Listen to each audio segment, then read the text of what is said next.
Hey everyone, today we're going to cover how to use the folder connector in Power BI to combine data from multiple Excel files into a single table for easier reporting and continuous updates. Step 1. Access the folder connector.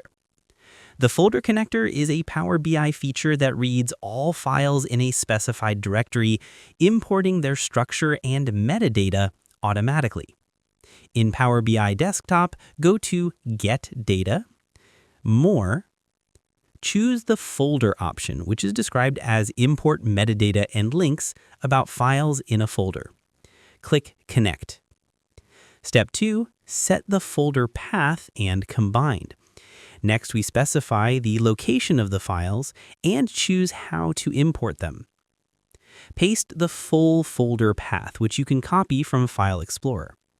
Press OK. Power BI will list every file found in that folder. In the resulting dialog, select Combined and Transform Data. This merges the files and opens the Power Query editor for shaping and cleaning. In the Power Query preview, verify column types, rename columns if needed, and confirm the source name column for traceability. Step 3. Load and refresh for new data. Click Close and Apply, or Load, to load the transformed unified table into the Power BI data model. To add a new monthly report later, simply place the new Excel file into the same folder. In Power BI, locate the query, click the three-dot menu, and choose Refresh Data.